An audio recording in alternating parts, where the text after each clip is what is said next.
Infiltrados por Top Latina. Bienvenido, Pascal Peña.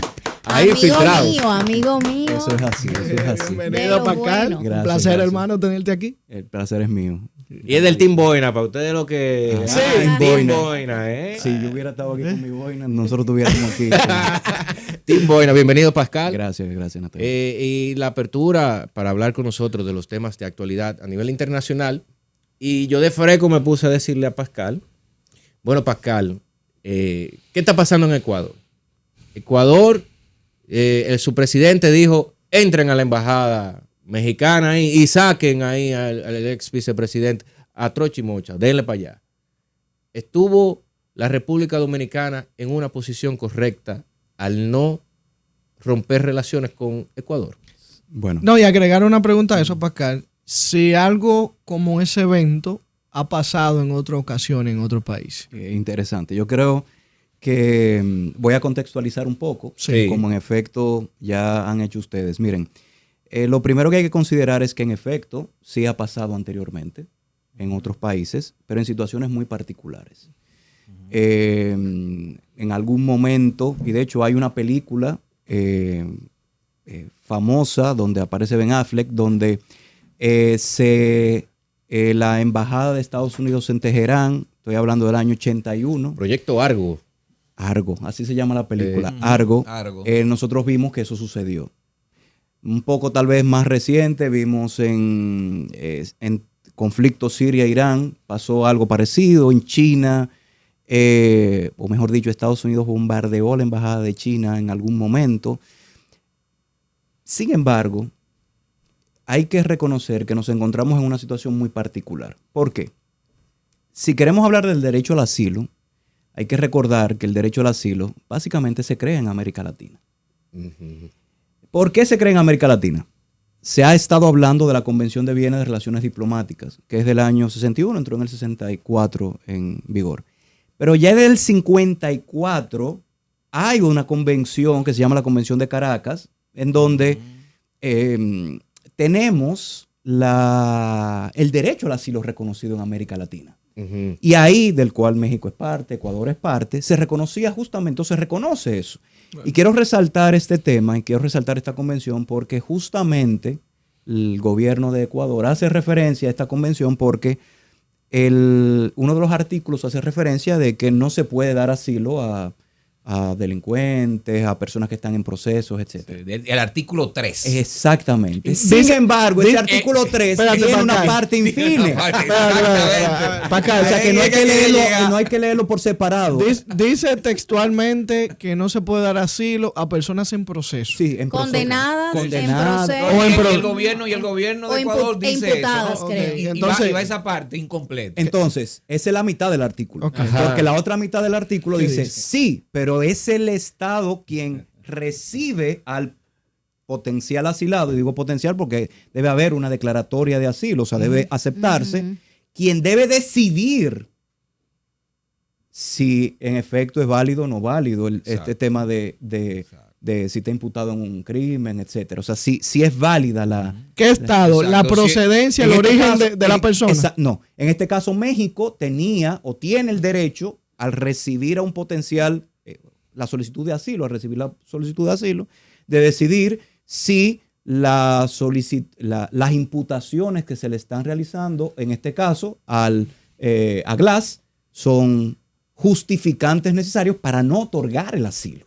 Ok. Dicen, ok. bueno, mira, aquí hay méritos judiciales, no te lo voy a recibir. Espérate, esto es un caso político. No.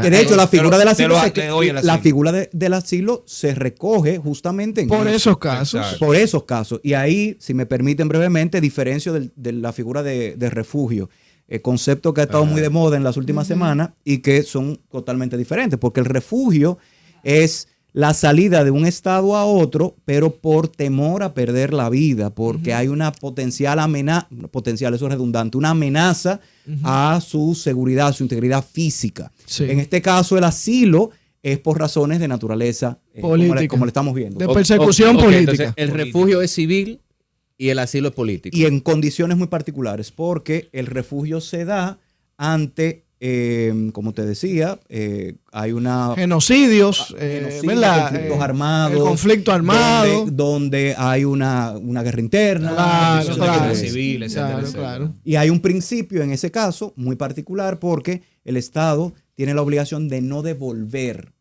que es el principio de no devolución. Ese principio de no devolución se da en estos casos. Y quiero aclararlo porque... Acláralo. Quiero aclararlo Sí. porque en casos como lo que hemos estado viviendo y donde recientemente algunos han alegado la figura de refugio, Ajá. no, en el derecho internacional eso no se No se- contextualiza, no se dan los elementos suficientes Ok. para garantizar refugio, por ejemplo, a nuestros hermanos vecinos haitianos. Haitianos. Ujú. Entonces, en el caso de asilo, fíjense que debe haber, en ambos, refugio y asilo, hay una solicitud y deben cumplirse las condiciones, deben autorizarse. Sí. Pero en el caso del asilo, que es lo que estamos viendo, tanto la Convención de Viena de Derechos de los Convención de Viena de Derechos de los Tratados, no, la Convención de Viena de Relaciones Diplomáticas, lo que pasa es que esa es otra, que es del 69. La Convención de Viena de Relaciones Diplomáticas dice, mira, hay un principio básico, que insisto, es de la Convención del 54. Sí. Los locales se tienen que respetar. Tú no puedes entrar a la fuerza, tú no puedes entrar con el uso Claro. de, en este caso, de policías, etcétera, e irrumpir. Y se tiene además que proteger a el personal de las embajadas. Aquí se violentó todo eso. Todo y lo interesante es que Se apuntó con Sí, un hay arma que- al no, jefe del cuerpo diplomático. al embajador que Al estaba embajador, ahí. lo Claro. Y lo apuntaron. tiraron y lo agarraron en el tiraron. piso y todo eso. Lo interesante es que este conflicto, noten que en efecto es parecería tener un contexto político muy particular. ¿Por qué? Porque nosotros vemos que días antes, bueno, Glass, ustedes saben, había sido condenado y pues su condena terminó en noviembre, diciembre del año 2022-2023. Pero ya en diciembre del pasado año, fue por el tema de Odebrecht. Sí. Claro. En diciembre del año pasado, 2023, pues le imputan Otros casos. otros cargos. Exacto. Ahí él Claro. decide asilarse, solicitar el asilo en la Embajada de México, y esa embajada, pues, recibe 3 o 4 días antes la solicitud del gobierno de Ecuador pidiéndole permiso para sacarlo de ahí Sí. y someterlo, porque Sí. hay una orden de captura. Ujú. Sí. El día que sucedió, horas antes, señores, literalmente horas antes, desde México le envían a su embajada la aprobación de la solicitud de asilo. Ahí Miren va- las consecuencias. Ya había aprobación de solicitud de asilo. Claro. Bueno, hubiese o no aprobación, estaba dentro de... y por Hasta eso que quiero no se separar. hasta que no Por se eso quiero decidiera. separar. Había una solicitud de asilo aprobada, Ujú. pero además los locales tienen una protección. Claro. Tengo o no asilo, tú no Claro, puedes entrar. claro. Entonces hay dos grandes violaciones. ¿Y qué es lo que está pasando ahora? Entonces, esto representa, señores, un precedente sumamente nefasto, Claro. peligrosísimo. ¿Pero Y de- por qué? Pues eso no puede pasar a nosotros. Claro. Totalmente de acuerdo. Señores, nosotros dimos asilo es un al antecedente. presidente de Honduras en A el Zelaya, 2009. nosotros dimos asilo. 2009. Y Ecuador dio asilo. Aquí en este Y país. Ecuador ha dado asilo también a otros perseguidos políticamente. Ay, Claro. Celaya, de que Mel Sí, Rojas, Celaya, Mel Celaya. Mira, Ecuador Zelaya, y fíjense quién es su Ah, presidenta ahora. a Snowden. A Snowden. Exacto. Ecuador dio asilo a Snowden. Miren No, que no, se- no, ayudan a Assange. Ayudan a Assange con los Panama Papers, sí. Assange, miren lo interesante. Con los Panama Papers, fue ¿verdad? Ecuador, fue Ecuador. Ecuador. Y miren Wikileaks. que Gran Con Wikileaks. Bretaña, no siendo miembro de la convención, Ajá. Se le respeta. respetó. Miren para Es que eso es entendamos sagrado. No, señores, aunque no esté en los tratados, es una costumbre internacional que tiene, señores, décadas establecido. O sea, que hay obligaciones que no han sido los tratados, pero también de la práctica internacional. Así Claro. es, así es. Entonces, República Dominicana, que por ahí empezó tu pregunta, República Dominicana asumió una postura, para mí absolutamente correcta. Claro. ¿Con quiénes? Con Costa Rica y con Panamá. La Alianza para el Desarrollo y De la democracia. Un y foro para la internacional, democracia. sí. Entonces, asumen una postura. Nicaragua es el único, hasta el momento, lo hizo de forma inmediata. Ustedes saben que ya retiró, ya terminó Sí. relaciones igual como lo hizo México, en apoyo. Se puede entender por la relación que existe entre ambos países. ¿Habrá otro país en América Latina que concluya relaciones? Miren, yo, para ser muy sincero, lo veo difícil. Sí. ¿Por qué? Lo veo difícil porque acuérdense que va a haber siempre representación, tú vas a tener representación diplomática, pero cuando tú terminas relaciones o cuando tú llamas a capítulo a tus representantes, tú puedes, aunque sea un consulado, por temas de relaciones comerciales. Nosotros tenemos, señores, encargados comerciales en ese caso. Nosotros tenemos, y eso es lo que han hecho los demás, algunos países, han llamado sea capítulo, pero han dejado, pese a que han expresado su preocupación, ya lo ha hecho Argentina, ya lo ha hecho Chile, ya lo han hecho, pero han dejado alguien. Por supuesto. No, pero eso es obvio, claro, porque hay intereses económicos y hay que preservar esos intereses. Y ahí Ecuador, yo no sé si lo pensó bien, pero... No lo pensó. Y ahí yo no sé, yo no sé si lo pensó bien. Se fue con la emoción. Pero con México, Ecuador, estaban sentados en la mesa de negociación para suscribir un acuerdo que le iba a permitir a Ecuador el mercado chino. Oye. Entonces, ellos tenían previsto, señores, este año Ecuador crecer 0.7. El año que viene 1.7 y para el 2026 2%. ¿Ustedes creen que eso va a suceder? No. ¿Ustedes creen que esas elecciones se van a se rompió en ese momento? Creo. Pero fíjense que esto va a tener otra connotación. Pero tú sabes que yo creo que no va a pasar, escúchame Michael, yo creo que no va a pasar nada porque anteayer, ¿verdad? Creo que le hablé de los vídeos que mostró el presidente ayer. ¿Verdad? Que videos inéditos sobre ¿verdad? Sobre la violación del espacio y eso. El mismo presidente Andrés Manuel López Obrador, mexicano, dijo que cuando un país hace ese tipo de acciones respecto a Ecuador, tiene un apoyo de alguien poderoso detrás. Yo diciendo, él no lo pensó. Bueno, quizás no es que lo pensó, él está apoyado. Quizás él le dijeron. Lo obligaron. Dale. No, obligarlo no. Obligado no. No, obligado no. Te lo pueden presionar, pero no lo pueden obligar. Daniel Noboa es hijo del empresario más rico de Ecuador. O sea, eso no fue de que no lo asustaron. No. A él le dijeron, dale, que tú cuentas con mi apoyo. Dice el mismo Andrés Manuel López Obrador. Y te quiero preguntar algo, Pascal. ¿Qué tú opinas de las justificaciones que han dado algunos países y la OEA, que lo leí el comunicado y lo noté como un tanto tibio, y las justificaciones que dan es como que Andrés Manuel López Obrador, par de días antes, se excedió al referirse al tema de las elecciones, ¿no? Sí. Y del asesinato del candidato Villavicencio. Y nada, como él lo habló tan claro, cosas que uno piensa, cosas que son así, que uno piensa que son así, en mi caso, por ejemplo, y mucha gente dice, no, pero es que él no debió hablar en esos términos. Es que eso no tiene que ver. Es irrelevante. Ahí está la respuesta. Eso no tiene que ver. Es irrelevante. O sea, señores, y yo creo que sucede lamentablemente de forma muy común en múltiples aspectos. Que a ti te digan algo, eso implica que tú tienes que dar una galleta o pegarle un tiro a una gente. Aquí pongo ese ejemplo que evidentemente es tal vez un poco burdo, pero permite expresar lo que tú estás diciendo. Hay procedimientos diplomáticos muy claros frente a esto. ¿Había una queja? Pues se presenta, hay unas cartas. Claro. Exacto. Hay formas de hacerlo. Eso justifica la actuación. No, ni una cosa ni tiene que ver absolutamente nada con la otra. No tiene nada que ver. Y hay unas obligaciones muy concretas, tanto que ya yo estoy casi 99.9% seguro que van a condenar a Ecuador. Sí. Hay un proceso que va a iniciar en la Corte Internacional de Justicia. Porque López Obrador dijo que va a ir a la Corte Internacional de Justicia a demandar a Ecuador por la violación de estas normas. Y esa era mi pregunta, escúchame, Ledilín, que yo te iba a preguntar, ¿qué es lo que llama el régimen de consecuencia? ¿Cuál es el posible régimen de consecuencia ante esta actitud y posición de Ecuador? Claro. Mira, respondo primero con lo que iba a preguntarle Ledilín. Sí, en efecto, va a haber un proceso. Fíjense que Bueno, hay dos cosas. Un proceso, vamos a denominarlo administrativo, que es el de la OEA, que hemos estado hablando. Se llama, y desde el principio Almagro dijo que iba a convocar al Consejo Permanente. De hecho, se reunieron, emitieron ese comunicado. El Salvador no firmó. Importantísimo, que se conecta con lo que estábamos hablando ahorita.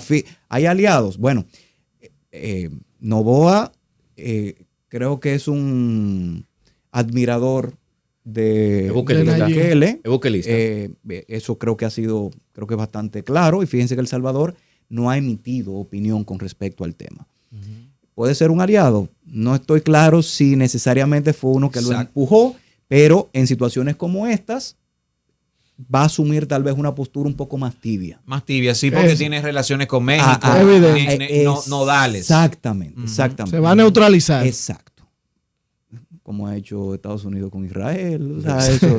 Entonces, ¿qué régimen de consecuencias? Vamos posiblemente a ver que de hecho me parece esencial, porque esto es un precedente nefasto, que se presente una demanda ante la Corte Internacional de Justicia. Ante esa demanda ante la Corte Internacional de Justicia, en efecto, podrán haber sanciones y eventualmente hasta la autorización de contramedidas. Contramedidas pueden, señores, nosotros podemos ahí ver desde situaciones en cuanto al económico, sanciones en cuanto al económico. Claro. Podríamos ver muchas cosas. Yo lo que sí creo es que Ecuador, pese a que utilizó la fuerza para sacar a su imputado, va a utilizar, ustedes se van a dar cuenta, las relaciones, fíjense lo contradictorio, las relaciones diplomáticas para tratar de apalear cualquier consecuencia. Oye, eso. Y cuando hablo de cualquier consecuencia es a lo mejor hasta sentarse con México y vamos a ver. Y eso va a ser a través, insisto, contradictorio. Utilicé la fuerza no autorizada, violentando el derecho internacional, pero luego me voy a sentar a pasarte la mano. Pero o sea, ellos se la jugaron. Como ha hecho Estados Unidos con otros procesos también. Cierro paréntesis ahí. Claro. Ya hablamos está del claro. apoyo. Bueno, ya. Claro. Pascal, sabemos que ese es un principio neurálgico, la inviolabilidad, ¿verdad?, de las sedes diplomáticas, porque se considera que es el territorio del país que está ahí. Y eso hay que defenderlo, porque aún en los conflictos más fuertes eso se ha respetado. Pero yo me voy quizás a un escenario extremo, hipotético. Digamos que en vez de ser el ex vicepresidente Glass, reitero, es algo extremo, es un terrorista, es una persona de probada actividad bélica y que por alguna razón esa sede, ese país, esa embajada decide darle albergue. Tenemos todo tipo de mandatarios, tenemos todo tipo de regímenes. ¿Qué prima en ese caso? ¿La inviolabilidad de la sede de México en Ecuador o la seguridad de Ecuador frente a ese potencial terrorista? Potencial terrorista, no terrorista, pero potencial ataque. Para responderte, yo te voy a poner un ejemplo no hipotético. Snowden, año 2000 y tantos, comparte informaciones sobre Estados Unidos, considerándolo que era un terrorista y que había afectado la seguridad nacional de Estados Unidos. ¿No? Snowden se asila y se auxilia de Rusia. Creo que todo el mundo conoce ese caso. Sí. Algo parecido, que lo mencionamos ahorita, fue con Assange.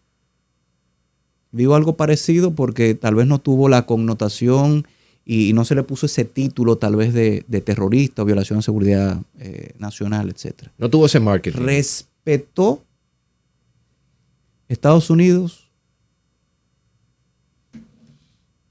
esto que estamos hablando de este derecho internacional, respeto de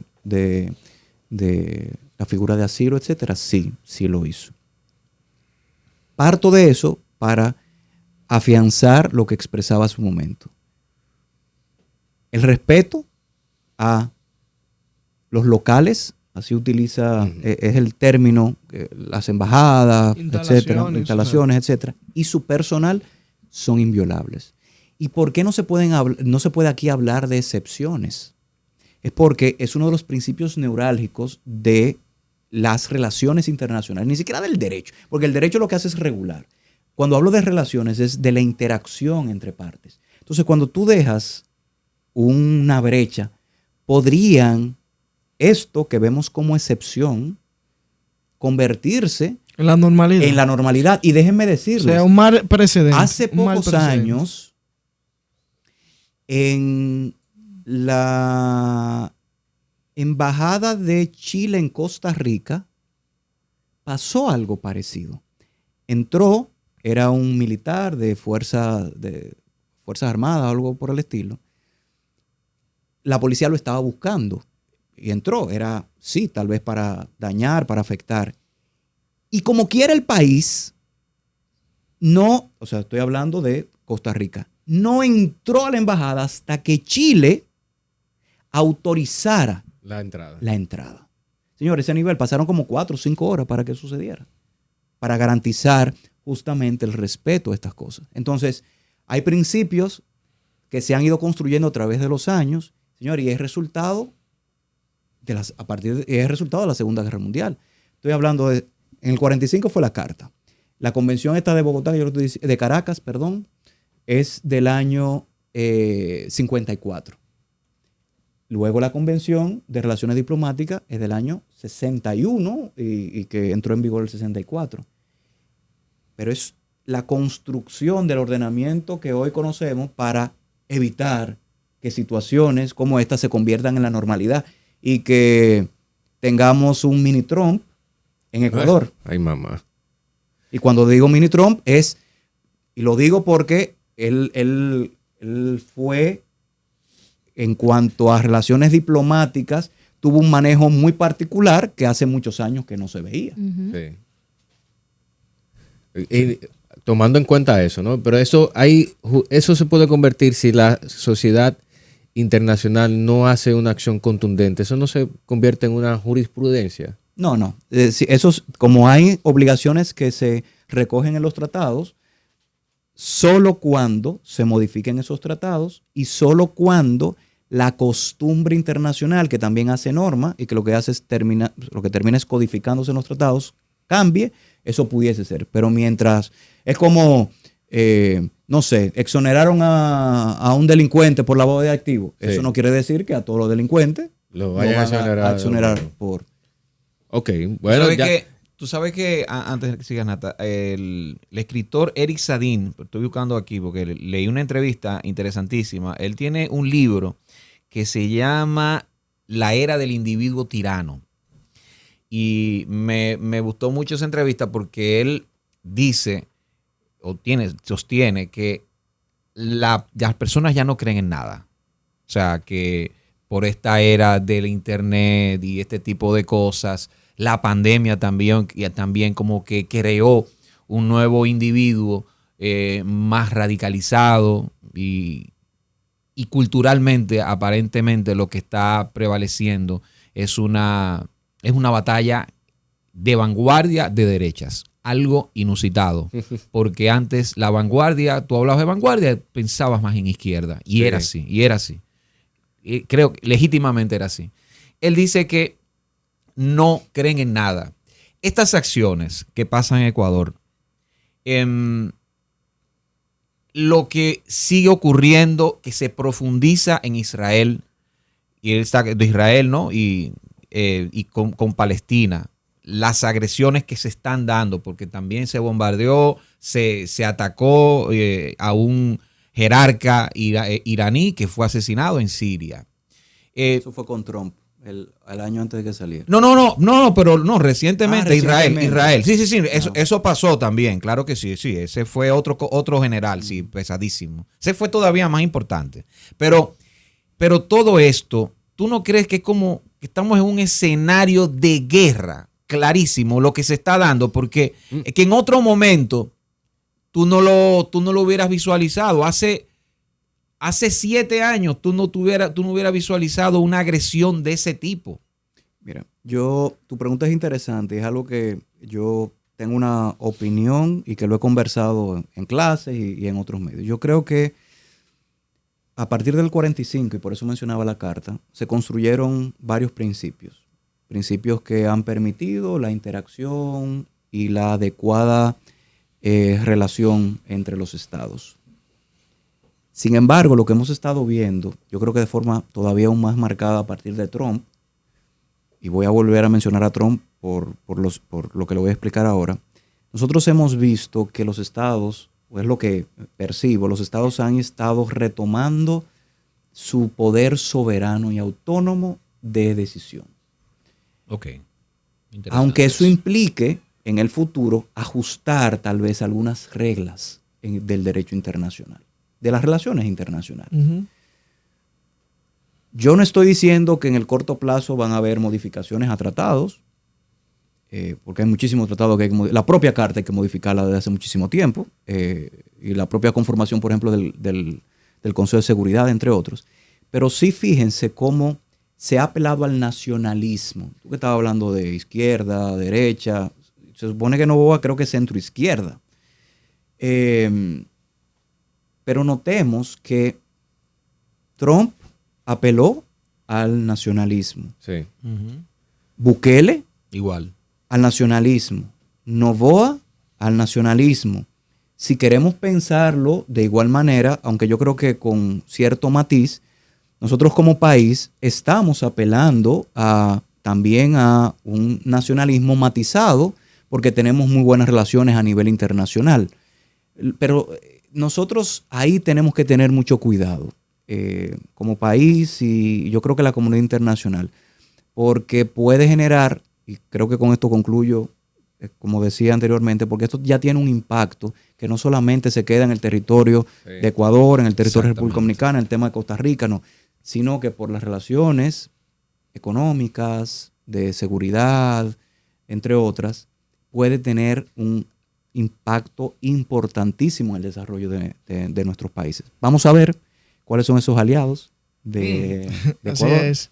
Y nada, por ahí vemos. Mi pregunta es, Pascal, ¿cómo entiendes que el gobierno dominicano ha manejado desde tu punto de vista profesional esta crisis, sobre todo en estos últimos 3 años? Porque sabemos que es una crisis que viene de mucho tiempo atrás, pero en estos últimos 3 años, los pasos, las decisiones que se ha tomado desde el gobierno, ¿cuál es tu evaluación? Justamente en este programa en algún momento lo expresé cuando explotó el tema, creo que del canal. Sí. Que fue, estoy hablando objetivamente conforme a derecho internacional y conforme mi humilde conocimiento. A mí me parece correcto como el gobierno ha actuado, quitando cualquier título, cualquier interés político ante la situación. ¿Por qué? En el momento que se tomaron las medidas, estuvieras o no de acuerdo, esas medidas son las que se recogen y estipulan en el derecho internacional. Tú puedes estar de acuerdo en que no la haya tomado la decisión de hacerlo, pero fue conforme al derecho internacional. Atendiendo a el tema del canal, de la vigía, hay principios en el derecho internacional relacionados a la compartición de recursos comunes, como recursos hídricos. El gobierno dominicano apostó a la conciliación. A mí me parece que sí. El problema está, y aquí algo que hablamos o abordamos fuera de cámara y de los radioyentes, no hay un gobierno. Y si no tenemos gobierno, ¿quién va a tomar las decisiones correspondientes? Uh-huh. Es lo que está sucediendo ahora. Uh-huh. Entonces, miren ahora, el gobierno dominicano desde el principio ha apostado, que también es algo que yo he reiterado, ha apostado a una solución regional. Uh-huh. Esto no es un problema dominicano, evidentemente. República Dominicana no puede cargar con una situación sola, sino que es un problema histórico, también como lo hablábamos fuera, un problema histórico que ya se ha magnificado y que se ha trasladado a varios países de la región. Si no, solamente pensemos en los ciudadanos haitianos que se trasladan de forma ilegal a otros países y que representan una gran carga en el presupuesto para otros países. Pero además, pensando en que formalmente hay un conflicto armado en Haití, y cuando hablo de conflicto armado lo expreso en el marco también del derecho internacional regulado, conflicto armado, tú no tienes gobierno, tú no tienes incluso formas de controlar las autoridades, si las hubiese. ¿Qué pasa ante esta situación? Fíjense cómo Ariel Henry, tal vez una mano oscura, lo motivó. Yo sabía que eso iba a suceder. Lo motivó a poner el cargo. Dimitir. A disposición. Me parece eso correcto. Pero escúchame, Natalia. Ahora, la ironía de la vida, Pascal, es que, si bien es cierto, como dices, de que ese Estado fallido no tiene una representación como gobierno ni diplomática, pero los intereses que se manejan ahí han sabido hacer un buen lobismo en organismos, en escenarios internacionales, porque cuando se trata de dar la versión que le corresponde a ellos, sí tienen buenos representantes. Y déjame sumarle, estoy completamente de acuerdo contigo, y déjame sumarle a eso. Yo creo que uno de los problemas que nosotros tuvimos en años anteriores es que nosotros no tuvimos una adecuada, no representación, una adecuada tal vez campaña comunicacional. Y la tenemos ahora, Pascal. A mí me parece que las medidas que se están tomando y como se han tomado y como se han comunicado son más firmes que en años anteriores. Yo quiero en eso ser muy claro, porque con el tema de la sentencia 168-13, que fue la que nos condenaron y que dijimos y que nos dijeron que estamos creando una especie de apartheid en el país y que había discriminación. Yo creo que no teníamos un plan de crisis. Y nosotros reaccionamos posteriormente. Sí. Para mí ese fue el problema. Y no tuvimos tal vez una representación con el debido conocimiento en su momento, o tal vez con la autorización de expresar ese conocimiento, quiero ahí aclarar, de lo que estaba sucediendo. Ahora, yo creo que el escenario es un poco distinto, porque nosotros tenemos estoy hablando del personal que existe, que todavía existía en años anteriores, se mantiene, algunos nuevos, etcétera, pero creo que la comunicación y la forma de manejarse es más técnica. Okay. Cuando hablo de más técnica, más adecuada al ambiente diplomático y de relaciones correspondientes. Recurre al libro de acciones. Al libro de acciones, y República Dominicana no queda, pese a que hayan opiniones, no queda como el malo. Pero hay una preocupación, Pascal, y que es evidente, y es que de alguna manera, y yo lo he explicado en este programa, he hablado del tema, se percibe que las decisiones internacionales, en los foros internacionales, con las decisiones que se están tomando para resolver la crisis haitiana, no se le está dando participación a la República Dominicana.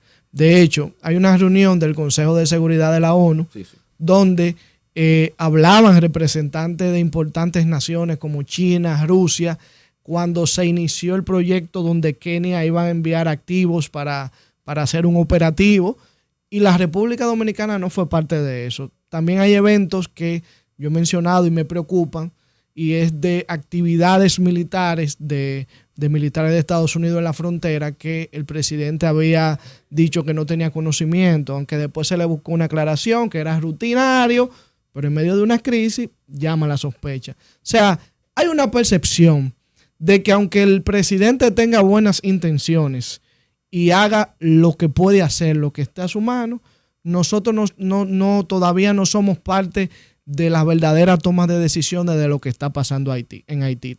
Y yo tengo mi teoría también de que el presidente tiene que apelar a cohesionar las fuerzas políticas de nuestro país. Completa y absolutamente de acuerdo contigo. No tiene Eso es así. Las fuerzas de su país unificadas con él, y por lo tanto no ha podido ni siquiera tener una posición de defensa porque se ha manejado mal. Entonces, ¿qué te parece a ti eso? Mira, yo no sé si se ha manejado mal, no sé si se ha manejado bien. Yo sí creo algo, y tú lo afirmaste.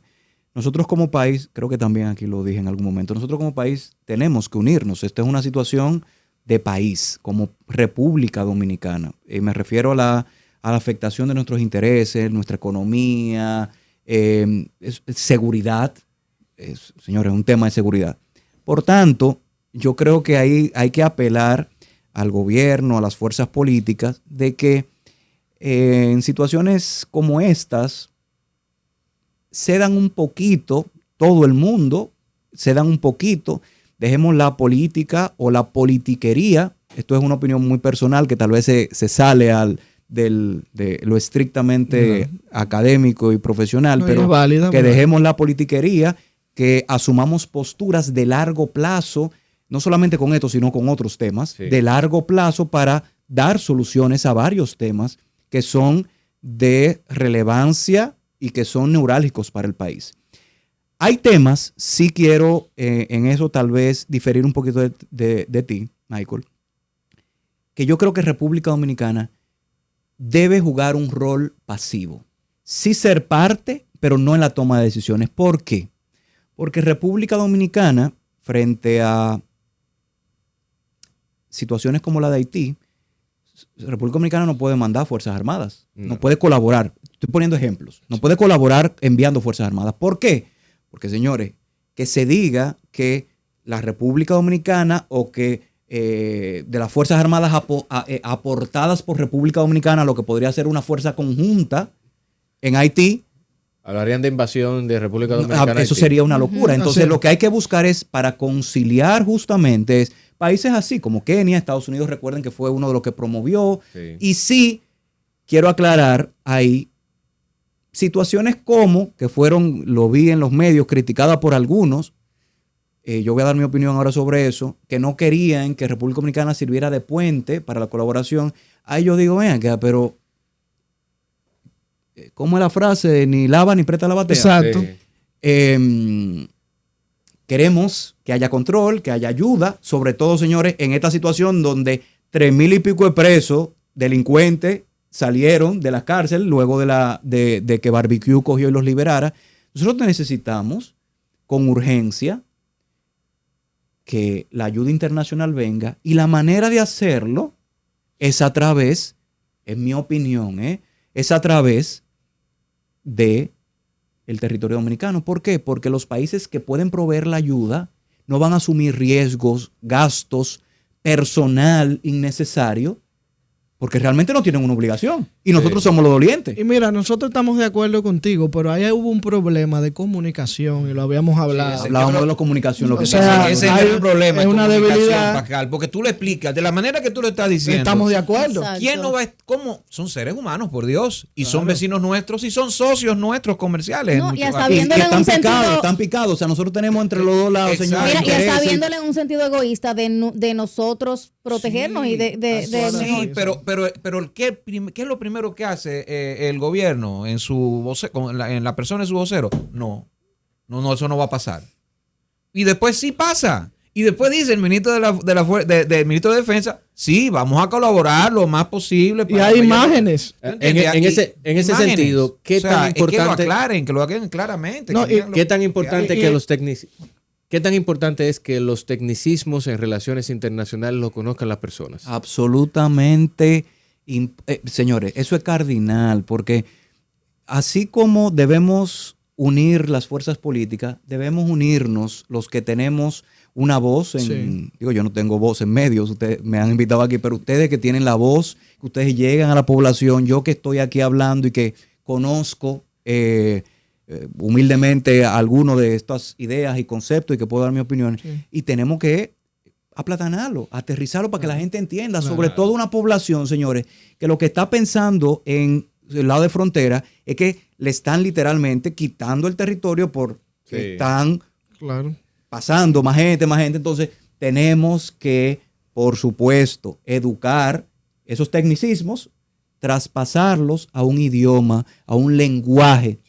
Todo esto porque se habló de puente humanitario y de puente aéreo, y la diferencia entre uno y otro es que en el puente humanitario, solo se llevan ayudas. Eso es asistencia humanitaria. De hecho, eso es una figura dentro del derecho internacional humanitario. Que eso fue lo que dijo la ONU que intentaba, pero no era eso, sino un puente aéreo para la salida de los ciudadanos que estaban apostados de las embajadas. Y ahí entró la confusión y que se decía todo. Señores, eso. pero va a pasar igual, porque por aquí es que van a entrar y salir las Exacto. ayudas. O sea, tenemos que tenerlo claro Así eso. mismo es. Pero es bueno comunicarlo bien, Pascal, para que no Completamente pase, de acuerdo. porque Sí. es la responsabilidad del gobierno Medianamente. explicarle a la población. Miren, es que hubo una confusión, porque meridiana. como decía Edwin, la primera reacción fue negarlo.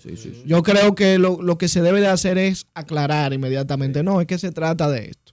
Mira, y yo creo que sumado a un tema quizás de comunicación, está también la percepción de que de nuevo vamos a cargar nosotros con un problema de Haití o el miedo a cuáles pueden ser las consecuencias de una nueva ayuda. Yo creo que eso está arraigado en gran parte de la población y es el miedo que resurge cada vez que se habla de una iniciativa similar. Tú recordaste algo muy importante, Pascal, en medio de tantas cosas atroces que han pasado en estos últimos meses en Haití, y es el tema de todos los presos, la cantidad tan significativa de presos que liberó Barbecue. Yo lo he dicho en varias ocasiones, nunca he sentido que realmente tenemos una frontera fuerte.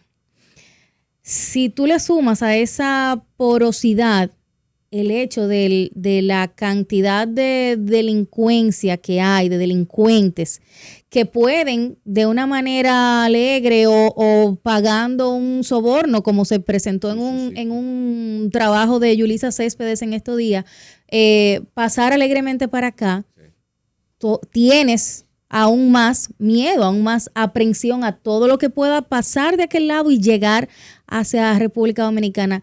Súmale a esto que nuestra posición frente a exigencias, reclamos, acusaciones de la comunidad internacional contra República Dominicana, yo entiendo que no han tenido la respuesta contundente que como soberano hemos podido dar. ¿Tú cómo lo ves? ¿Tú cómo sientes qué tan fuerte, qué tan débil sientes la frontera y ese peligro inminente? Porque qué quita que ya nosotros tengamos aquí muchísimos de esos presos que fueron liberados. ¿Cómo tú ves? No solo los presos, sino que a lo mejor se trasladen una banda armada. ¿Cómo yo lo veo? Mira, yo ahí, ante tu exposición, lo primero que debo hacer es sumarme a tu postura. Yo creo que pasa lo mismo que comentábamos. Uno, tal vez la adecuada comunicación, no se está entendiendo qué está pasando en la frontera. Dos, reforzar. Yo soy, aunque esto puede generar muchas críticas, sobre todo para algunos que son que son internacionalistas, estoy de acuerdo plenamente con el tema del muro. Es un derecho que tiene el Estado y creo que permite, ante una situación excepcional como la que sucede, la que tiene Haití, pues controlar. Nosotros no hemos concluido el muro. Muro que, por cierto, tienen otros países, ¿verdad? Estados Unidos y México, Israel, Palestina y otros. Pero, entonces, exacto. Entonces nosotros tenemos que reforzar ese muro, sobre todo en momentos como este. Pero también hay que tener cuidado. ¿Por qué? Porque recuerdo que hace unos meses recuerdan que el muro tiene un tramo del lado nuestro que literalmente, el muro está en un terreno que no es el lindero, claro, para explicar, no es el lindero exacto de nosotros con Haití. Ahí tú estás hablando de los espacios, los manglares que están del otro lado. Entonces, del otro, exacto, como 1 metro, 2 metros, nosotros dejamos terreno con y utilizo el término porque es el correcto, con los mojones, es decir, los puntos correctos.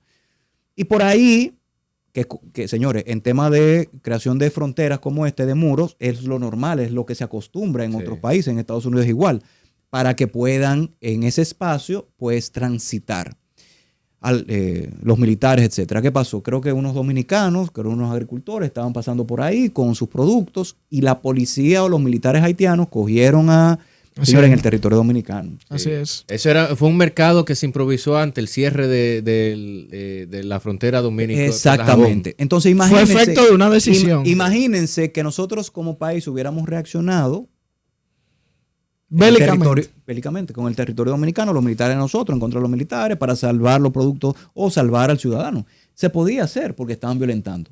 Pero ¿qué va a generar esa situación? Entonces, comunicación, como tú muy bien dices, Leilín, comunicación, reforzar las fronteras, no solamente con el muro, sino con medidas que sean permanentes. A mí no me queda claro que el muro tal vez sea lo suficiente, porque de verdad una malla ciclónica. De la de Félix Sánchez, de la que es una verja perimetral para tener un mayor control sobre lo que se está sucediendo del otro lado. Esa puede ser la idea. Y, por supuesto, el tema del movimiento militar, claro, etcétera. Pero tenemos que terminar. Y tenemos que, como yo digo, tenemos que enviar toda la ayuda posible para que todo lo que pase sea allá. Hay ejemplos económicos que Lidín lo conoce mejor que yo, como tenemos una zona franca. Sí. Codevi. Ojalá nosotros como Estado promover a través de acuerdos que más empresas se encuentren en esa área. ¿Por qué? Porque va a generar trabajo desde ese lado. Y desarrollar esa y parte, esa región, y los deja de ese lado. Estamos Por de acuerdo. Supuesto. Entonces, fíjense que la seguridad no es solo la física o la militar, claro, sino también esta seguridad que va a generar seguridad alimentaria y entre otras cuestiones. Sí. Una última pregunta, Pascal, y mencionando la parte inicial de aquí, cuando hablábamos de la crisis de Haití, es cuáles son las características para determinar que un país no tiene gobierno. ¿Por qué la pregunta? Inmediatamente se cerró el paso de la frontera dominico-haitiana con el tema del canal. La ministra de Relaciones Exteriores de Haití llamó a capítulo al embajador de la República Dominicana en Haití. Hace poco conocimos que el ministro de Economía de Haití dijo que pagó una deuda que tenía desde muchísimos años con el tema del combustible con Venezuela.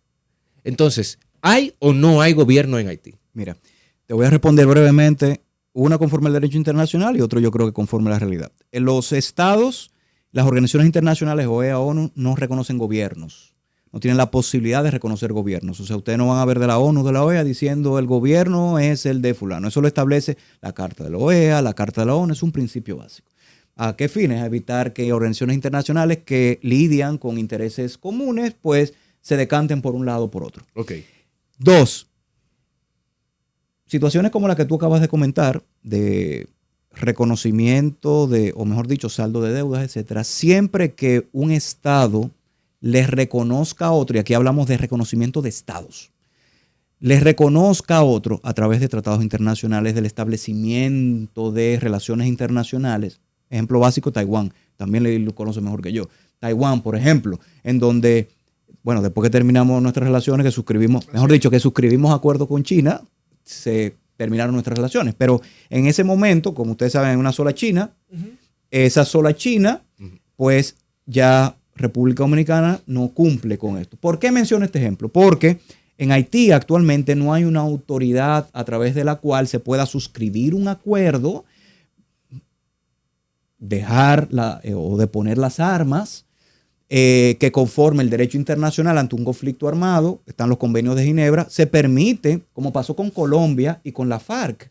Había un gobierno, había un conflicto armado interno, se suscribieron un acuerdo para generar paz, sí, pero había un gobierno. Entonces, por eso es que yo soy de los que apuesta, creo que es realmente la única solución, de una administración conjunta en donde quien sea, yo entiendo que no sea barbecue, quien sea que no sea barbecue, acuerden, tal vez como un triunvirato, como tuvimos nosotros, sí, acuerden manejar el Estado con el apoyo de esa administración internacional y la comunidad internacional. ¿Y por qué digo no barbecue? Porque conforme el derecho internacional es quien está llevando esto a el conflicto armado que existe.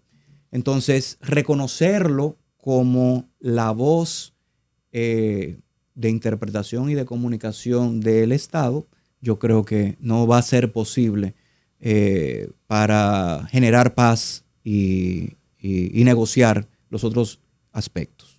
Bueno, muchísimas gracias, Pascal, por estar con nosotros aquí. Nueva vez, tenemos un compromiso de traer. Duraron mucho, porque hay muchas cosas que están pasando. Quisiera hablar contigo sobre ese tema Rusia, sí, China, Israel, Hamas, ese mundo multipolar, ese bloque multipolar que se ha formado, que es una realidad. Completamente. Y por más que de este lado no se quiera aceptar esa realidad, hay que asumirla. No, impacta económicamente. Exactamente. A República Dominicana. Gracias. Infiltrados por Top Latina.